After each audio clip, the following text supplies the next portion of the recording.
Bapak-bapak, ibu-ibu pulang kampung lebaran nanti, lihat rumah tuh. Rumah yang dulu tempat bapak ibu main-main, lari-lari, tuh lihat kondisinya. Lihat atapnya. Lihat kemana. Yang dulu bapak duduk-duduk di situ, di mana dia sekarang? Yang dulu ada mak sedang sama anaknya kumpul di situ, di mana mereka sekarang? Semua telah berlalu, Pak. Ya. Artinya apa? Lewat hal begitu-begitu saja itu bisa memasukkan petunjuk agar kita ini dekat dengan Allah Subhanahu wa taala. Kemana ujung kehidupannya ini? Ya. Oleh karena itu, Bapak Ibu yang dirahmati oleh Allah Subhanahu wa taala, Allah turunkanlah Al-Qur'an untuk membimbing kita semuanya. Apa fungsi Al-Qur'an itu Allah turunkan? Banyak sekali, Pak. Yang saya sampaikan dua aja. Yang pertama adalah Al-Quran itu Allah turunkan karena Allah ingin mengenalkan dirinya kepada manusia.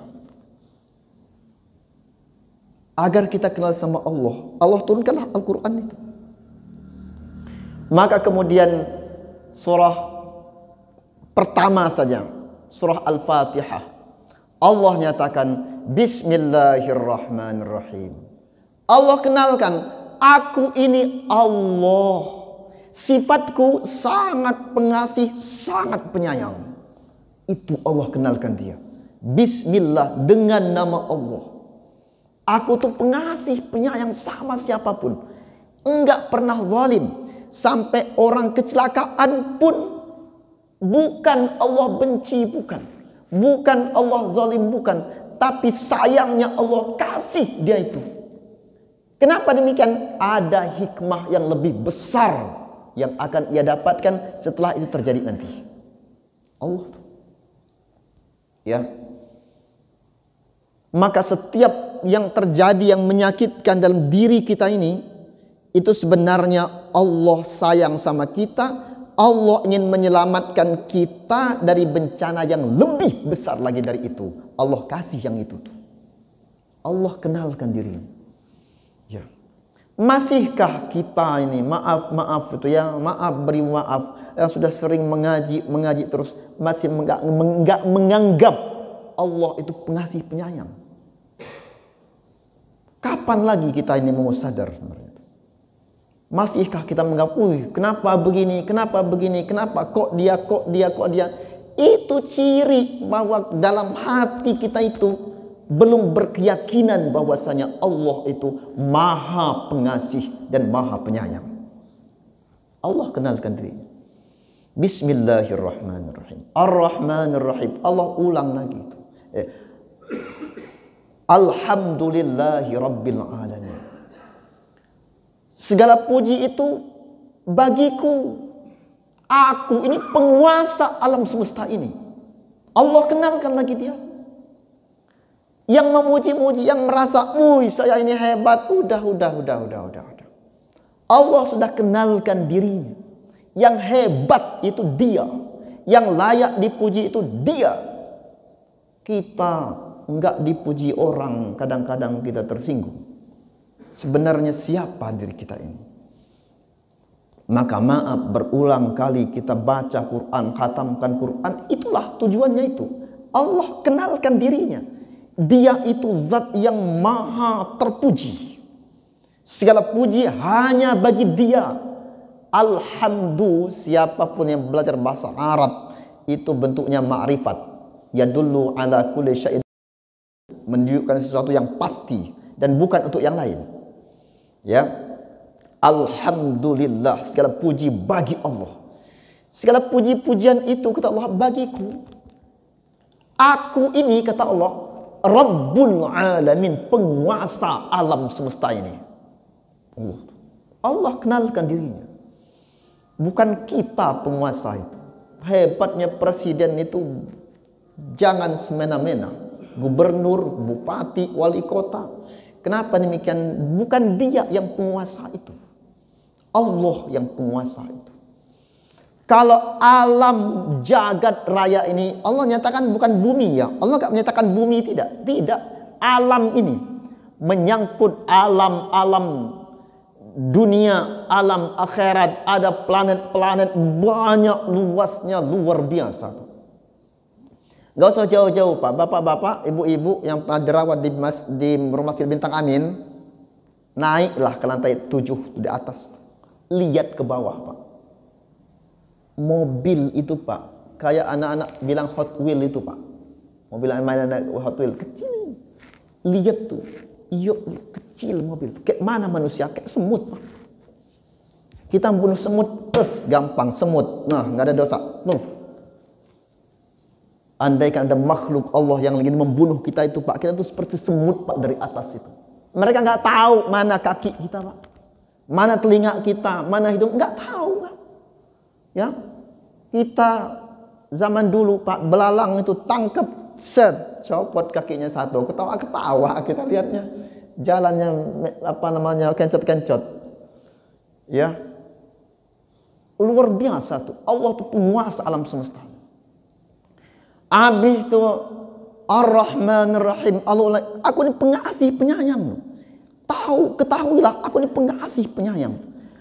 Malik Yaumiddin, aku penguasa hari kiamat. Allah kenalkan dirinya, penguasa hari kiamat. Ya, kita penguasa hari Minggu aja bukan Pak, boro-boro hari kiamat Pak. Hari Senin aja enggak Pak, satu hari itu. Ya Allah, semua penguasa hari kiamat. Yang mana hari kiamat itu, Masya Allah, doa Nabi Pak, Ya Rab, tawaffani, wafatkan aku ya Allah sebelum datangnya hari kiamat. Doa Nabi itu. Kenapa demikian? Mengerikan. Itu belum di akhirat Pak, kiamatnya itu aja. Anak lupa sama bapak, bapak lupa sama anak, ibu lupa sama anak, anak lupa sama maknya, lupa Pak itu. Kenapa? Dahsyatnya hari itu, enggak karuan lagi itu. Maka di antara tanda-tanda orang-orang yang Allah sayangi adalah Allah wafatkan sebelum datang hari itu. Ya, saya punya pengalaman nyata Pak. Begitu gempa liwa itu terjadi, Kenali itu masih agak jauh Pak Tamzir ya, agak jauh dari liwa itu, pusat liwa itu.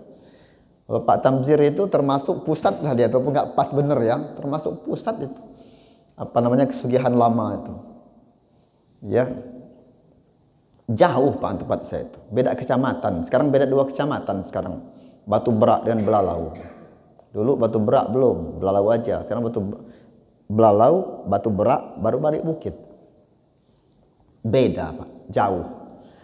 Begitu gempa itu goyang luar biasa dahsyat itu Pak. Bangun itu, bangun, jatuh lagi, bangun, jatuh lagi. Ada yang lewat pintu depan, pintu belakang, udah hamburan gak karuan lagi. Sampai depan itu udah duduk semuanya tuh. Saya sudah duduk, udah 5 menit, 10 menit kemudian baru mak itu tanya, Dipa Azkan. Baru nanya Pak. Itu baru gempa 6,5 di pusatnya, nggak nyampe pas tempat kita tuh hanya 4 rumah yang rubuh. Ya, itu nggak bisa dibayangkan lah bagaimana dahsyatnya kiamat itu. Nah, Allah kenalkan dirinya, Malik Yaumiddin, aku penguasa hari kiamat. Subhanallah. Bagaimana kurang, apalagi hebatnya Allah Ta'ala kenalkan dirinya. Ya. Kemudian baru dua ayat kemudian itu Allah nuntut, minta kepada manusia. Kamu sudah yakin aku itu pengasih penyayang, aku itu maha terpuji, penguasa alam jagat raya ini, aku itu yang menguasai hari pembalasan, hari kiamat. Iyyaka na'budu wa iyyaka nasta'in. Kepadaku kamu menyembah, kepadaku minta tolong, jangan sembahyang lain. Kepadaku menyembah, kepadaku minta tolong, jangan sembahyang lain. Yang kedua Allah minta tuh, minta petunjuk sama aku, minta petunjuk, jangan sembahyang lain. Ini yang pertama. Ya, Allah turunkan Al-Quran itu mengenalkan dirinya kepada kita semuanya. Kemudian yang kedua, Al-Quran itu adalah sebagai hudan. Hudan itu petunjuk. Sebagai petunjuk. Petunjuk itu penjelasan atau jalan yang ditempuh seseorang untuk mendapatkan kemenangan di sisi Allah Subhanahu wa Ta'ala. Itu secara etimologi definisi petunjuk. Jalan, bimbingan bagi seseorang untuk sampai pada kemenangan di sisi Allah Subhanahu wa Ta'ala. Petunjuk itu penting, Pak. Kita mau kondangan aja, berangkat share grup WA. Yang udah nyampe lokasi, tolong share log ya. Share log, Pak. Itu baru kondangan, Pak. Bandar Lampung, Pak, itu. Raja Basa, baru Raja Basa itu, Pak. Kita minta petunjuk tuh. Bagaimana kita mau pulang ke akhirat, Pak? Kita mau pulang ke akhirat, entah di mana tempat alam itu. Kita mau pulang ke situ. Butuh bener namanya petunjuk itu. Butuh petunjuk itu. Ya, kita kondangan, kalau nggak bawa Sherlock, bawa kita undangannya tuh. Undangannya bawa. Kapan ini berhenti? Mengkol kiri. Ketemu masjid, lurus lagi. Itu. Pernah saya, Pak, nggak ada, saya kondangan itu tebak-tebakan, Pak, saya. Oh, tahu saya tempatnya, sini. Udah ketemu janurnya. Ah, ini dia janur, inilah tempatnya. Masuklah situ, masuk, isi buku tamu, makan. Habis makan mau salaman, bukan pengantennya, bukan ini pengantennya, beda ini. Waduh, bingung tuh. Amplopnya cuma satu, mau pindah tempat, di sini sudah makan, ya. Akhirnya gimana tuh? Akhirnya ya sudah. Lillahi ta'ala, kasihkanlah amplopnya di situ, salaman. Nggak ada yang kenal, ya, sama orang tuanya nggak kenal, sama anaknya nggak kenal. Taruhlah amplop di situ, salaman. Habis gimana tuh? Pulang, balik lagi, berangkat lagi, habis itu bawa amplop lagi, baru berangkat lagi, baru sesuai dengan tempat lokasi. Pentingnya petunjuk, ya, pentingnya petunjuk.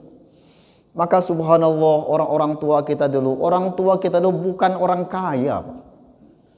Ya, ini wajah-wajahnya, ini wajah-wajah anak-anak orang susah-susah semua. Orang bahasa kita Pak Rusdi Kohar tuh, melihat rumah dia itu sekarang, siapa sangka anak orang miskin tuh. Ya, malah orang tua meninggal dari umur berapa, Pak Haji? Orang tua meninggal umur berapa, Bapak meninggal? 65, ya. Ya.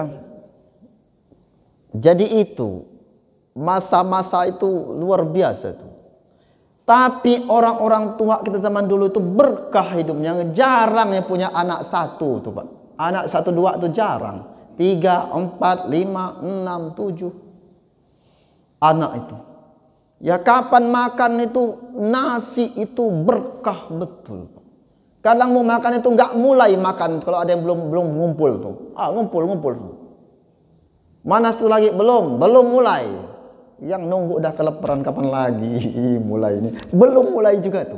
Nunggu yang satu belum datang. Satu datang baru mulai.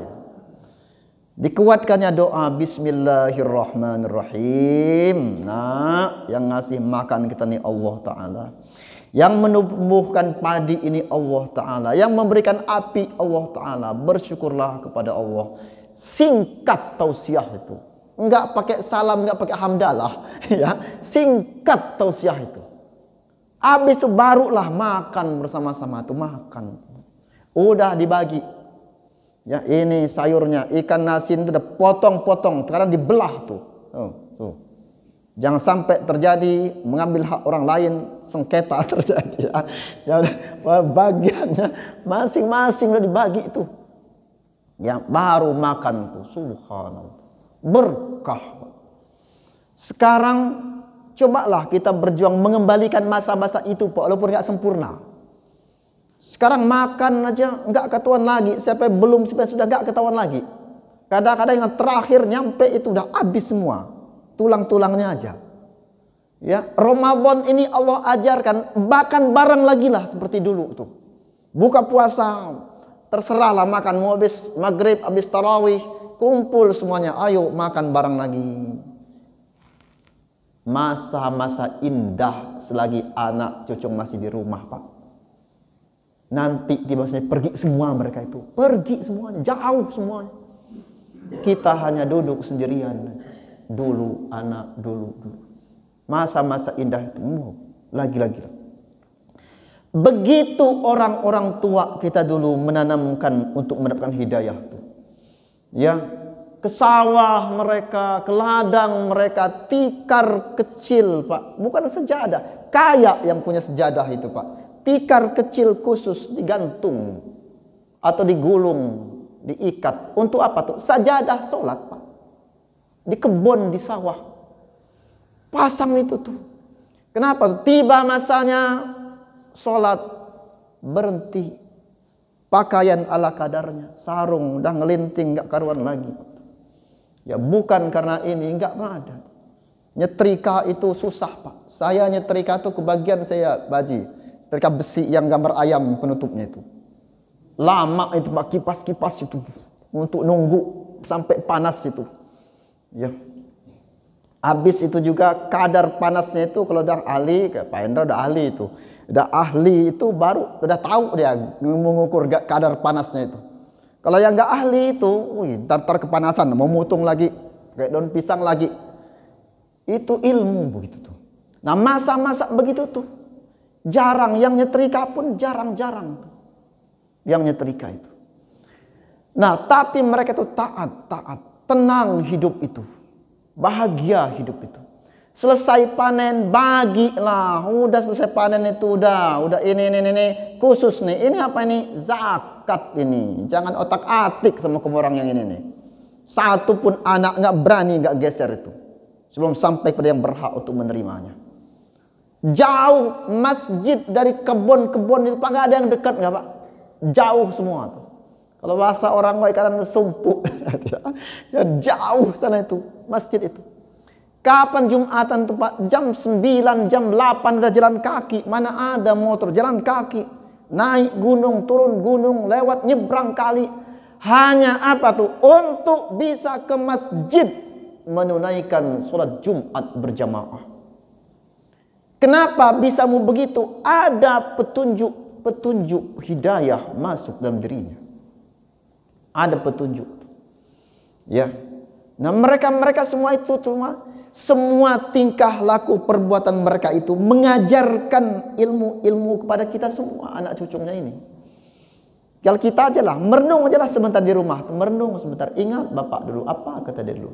Ingat nenek dulu, ingat dulu. Itu sudah jalan hidayah, Pak. Agar kita kembali kepada Allah Subhanahu wa taala.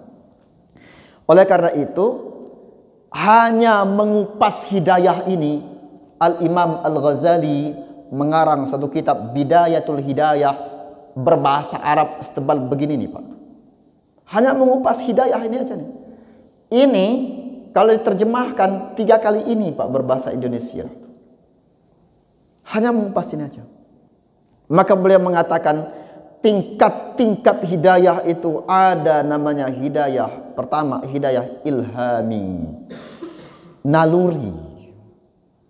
Dan ini Allah berikan kepada seluruh makhluknya. Mau hewan Allah kasih semuanya. Petunjuk dia. Bayi itu begitu dia lahir tuh, ya, mana tahu dia tuh yang mana, maaf ya, mana tahu yang mana yang asi, mana tahu dia. Mana dia tahu yang siap, mana yang enggak pernah diajarkan. Maaf, yang mana yang mau dikenyot itu yang mananya. Enggak tahu dia. Tapi begitu sama ibunya dideketin, langsung refleks dia tuh. Kenapa bisa begitu? Allah kasih dia. Hidayah naluri. Ya, ayam baru netes anaknya. Ya, kita lewat, enggak ngapa-ngapain, enggak, kita tuh lewat aja kita itu. Enggak mukul-mukul dia, enggak. Melompat mau diterkamnya kita. Kenapa demikian? Naluri dia itu, dia ingin menjaga anaknya. Ya, naluri. Allah kasih. Ini hidayah ini. Ya. Kemudian yang kedua, hidayah hawashi, panca indera. Ini jalan meraih hidayah tuh. Allah kasih kita tuh mata bisa melihat. Nah, itu kakak ipar saya tuh kesini itu. Itu awalnya ngelihat Pak dia itu. Sakit mata Pak, nggak ada uang. Dulu kan harus diobat ke mana itu yang rumah sakit mata khusus itu. Nah, harus dibawa ke situ dulu tuh zaman-zaman itu. Ya, nggak ada tuh. Nggak ada uang Pak. Akhirnya berobat tradisional aja dua-duanya, 4 buta dua-duanya. Dari kecil Pak, umur 5 tahun kalau nggak salah. Dia itulah yang ngurus adik-adiknya semuanya. Ya, dia tuh walaupun itu canet Pak, dia tuh nggak pernah yang keliling-keliling bawa tongkat mijit-mijit, nggak pernah. Ya Mordi itu tahu Pak, Mordi. Nah, dia di sosial. Diajari nggak? Diajari. Oh, diajari sendiri, dikumpulkan, diajari. Baik keliling-keliling enggak, ngajar ngaji aja dia tuh. Ngajar ngaji. Ya, dari mana dia ngajar ngaji itu? Dia dengar-dengar, dia hafal. Ada gurunya dia hafal. Ya, juz 30 itu hafal, juz 29 itu hafal. Diajarin ngaji. Oh, salah, ini lama. Duduk dia gitu tuh. Ya. Cikal bakal pondok pesantren Nurul Islam itu beliau sudah termasuk perintisnya. Ya, panti asuhan pondok pesantren Nurul Islam Garuntang dulu. Ya. Nah, kita ini ngelihat Pak, kita nih Allah kasih itu panca indera tuh. Ya, bisa melihat tuh. Mereka nggak bisa melihat. Ya, ada bengkel jam dia tuh bisa Pak. Jam gini nih. Bengkel jam bisa. Aneh menurut. Terakhir ini dia minta beliin itu cukur itu yang apa, yang dicas itu. Cukur apa, kumis itu yang dicas itu. Nah, kemarin pindahan belum lama beli itu, bersebulan lah beli itu dia tuh. Saya beliin tuh online. Kemudian baru pindahan ke sini, saya lihat udah rusak, kemudian sudah ada kabel khusus nyambung langsung ke listrik. Kak, saya bilang, kok bisa begini? Iya, kata dia, itu sama anak-anak itu ditumbur, rusak, dalamnya itu rusak. Ya, saya bongkarlah itu. Saya minta sama anak tuh beliin kabel ini. Pasang sama dia. Nyambung itu Pak, nggak pakai baterai lagi. Saya bilang, wih luar biasa, saya nggak bisa begitu tuh. Dibuatnya itu nyambung ke listrik, nyambung, langsung bunyi itu. Ya, hidup dia. Nggak perlu dicas lagi, otomatis langsung kapan colok hidup sudah. Ya. Nah, panca indera tuh. Allah kasih kita ini mata. Untuk apa tuh? Gunakan menangkap hidayah Allah tuh. Petunjuk tuh ambil dari mata tuh. Mendengar kita telinga tuh Allah kasih tuh. Perasa melangkah kita. Hidung untuk mencium, mulut untuk merasa. Itu semua Allah berikan sebagai sarana untuk menangkap, mendapatkan hidayah Allah Ta'ala itu. Sudahkah kita gunakan itu semua untuk cari hidayah? Ya. Kemudian yang ketiga, hidayah akal. Hidayatul akli, akal.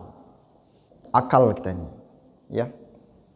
Maka kita ini menuntut ilmu Pak. Kita ini sudah, kalau hemat saya sih ya, kita sudah berjuang untuk mencari pemateri itu yang berkelas Pak. Bukan berkelas di gelarnya, berkelas di ilmunya Pak. Ya, seperti Pak Ahmad Sukandi yang kemarin malam ya, kemarin malam saya nggak hadir, saya ke Pramuka, Masjid Assalam Pramuka. Ahmad Sukandi MA tuh, luar biasa dia tuh. Umurnya muda sekali Pak, kelahiran tahun 80-an dia tuh. 80-an 90-an tuh, jauh di bawah adik saya tuh. Ya, semangat belajarnya, dan dia termasuk salah seorang yang sangat dekat dengan guru kami itu, Kiai Haji Wahidin Rais. Dekat sekali dia, sampai dia pernah jadi asisten mengajarnya. Khidmat dia sama guru, dia bikin pondok pesantren Pak, nama gurunya, nama guru kami itu Pondok Pesantren Kiai Haji Wahidin Rais. Guru kami, guru dia itu. Khidmatnya dia sama guru, minta berkahnya guru itu. Ya.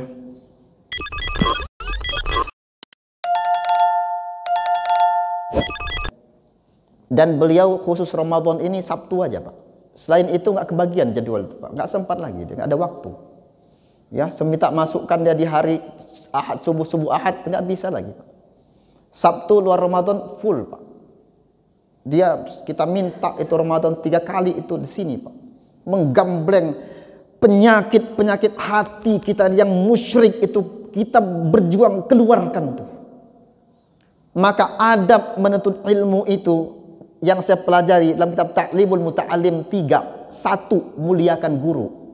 Selama di hati kita ada benci sama guru, kok dia gini, nggak masuk hidayah, Pak. Yang kedua, muliakan ilmunya.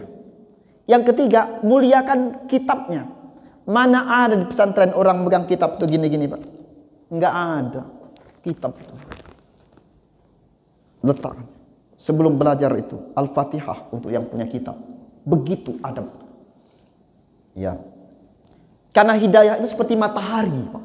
Matahari set bersinar, yang menyiapkan tubuhnya dia akan dapat sinar itu. Al-ilmu nurun la yuhda lil 'asi. Ilmu itu cahaya kebenaran. Dia tidak akan masuk kepada hati-hati yang ada kemaksiatannya. Maka bukalah hati dengan ikhlas. Sadari kekurangan diri.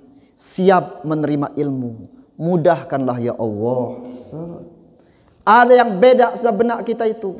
Ya Allah, berikan pemahaman untuk bisa memahami itu.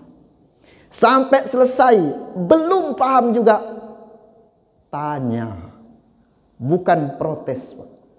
Maaf ya, protes itu menghalangi turunnya hidayah. Dalam ilmu kitab Ta'limul Muta'alim. Kitab Ta'limul Muta'alim itu khusus kitab tentang adab-adab menuntut ilmu. Karangan Syekh Az-Zarnuji. Itu tesis saya S2, Pak.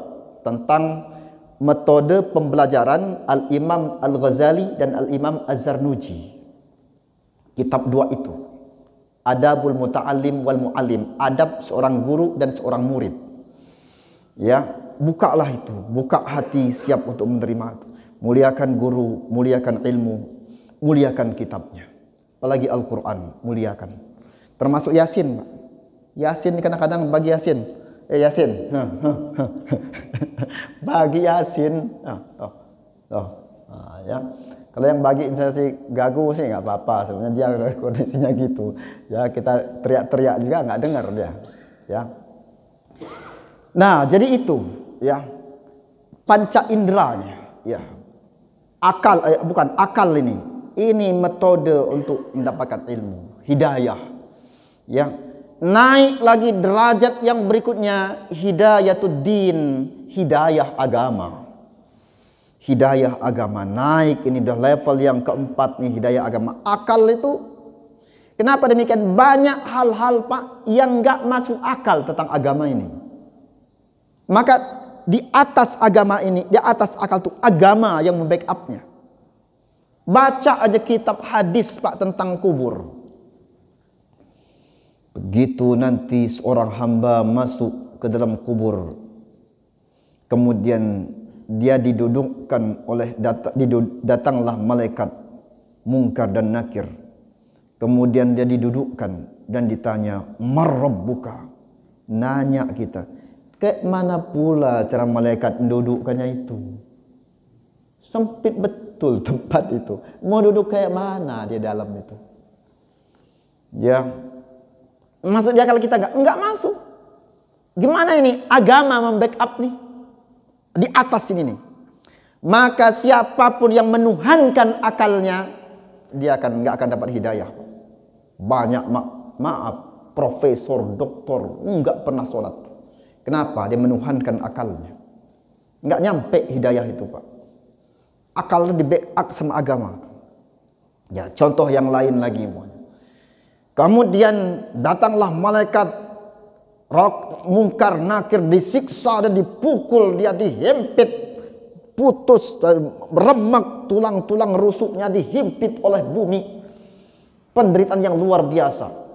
Seminggu kemudian ternyata hasil hasil ini ternyata perkirakan ada unsur pembunuhan, kata polisi. Maka gimana ini? Harus dibongkar kubur ini, otopsi, periksa. Begitu diperiksa, utuh, mayatnya masih, kaki masih, kepala masih. Nah, katanya disiksa dia ini, remek tubuhnya, hancur tulang belulangnya. Ini enggak akal bicara nih Pak. Agama di atas yang backup ini, agama di atasnya. Kenapa demikian? Yakin azab kubur itu ada. Apa buktinya? Hadis sahih memerintahkan kita berdoa sebelum salam. Ini amalia Rasulullah sallallahu alaihi wasallam. Allahumma inni a'udzubika min azabi jahannam wa min azabil qabri. Ya Allah, aku mohon kepada Engkau dari azab neraka jahanam dan azab kubur. Ada azab kubur. Kok dia masih utuh begini? Allahu a'lam. Allah yang maha tahu. Agama mengajarkan itu semua. Agama di atas akal. Ya. Maka kemudian akal itu kan selamat. Ya. Maka bukan berarti kita mengenyampingkan akal, Bapak Ibu sekalian. Kenapa demikian? Karena agama itu masuk akal juga sebenarnya. Agama itu masuk akal. Maka para ilmuwan untuk mengenal Allah itu dua. Jalur akal, jalur hati dan amal.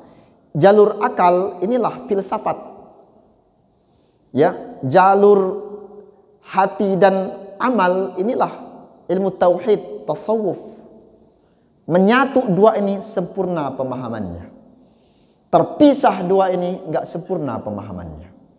Ya, maka hidayah agama ini datang tidak untuk menyusahkan. Tidak untuk menyusahkan. Allah perintahkan kita puasa itu tidak untuk menyusahkan, tidak. Tidak. Allah perintahkan kita sholat tidak untuk menyusahkan, tidak, sama sekali tidak. Ya, itu untuk kebaikan manusia itu sendiri. 24 jam kita kerja tuh capek. Zuhur datang, kata Allah, istirahat, sholat dulu, tenangkan hati, tenangkan pikiran, sholat dulu. Ya, bekerja lagi, datang asar, capek lelah, istirahat dulu. Maghrib tiba, stop kerja itu, udahlah kerja itu, selesai dulu kerja itu, sholat dulu maghrib. Ya, mau tidur, tenangkan hati, bersihkan badan, isya, sholat dulu, tenang, istirahat dia. Subuh datang, bangun lagi, segarkan tubuh, kuatkan ingatan, kuatkan pikiran, bersihkan hati, sholat lagi. Tidak untuk menyusahkan, untuk kebaikan manusia itu sendiri. Ya. Kemudian yang berikutnya, naiklah yang kelima, hidayah taufiq, hidayatut taufiq, hidayah menggerakkan, bergerak. Hidayah itu berpetunjuk, hidayah itu baru petunjuk jalan, penunjuk. Gerak dia, dapat hidayah, bergerak dia, itulah taufiq. Ya, maka hampir setiap penutup sambutan pidato ceramah orang mengatakan wabillahi taufiq wal hidayah. Ya, milik Allah lah taufiq dan hidayah, milik Allah. Ya. Nah, ada yang wallahul muwaffiq ila aqwamit thariq. Allah lah pemberi taufik kepada jalan yang lurus.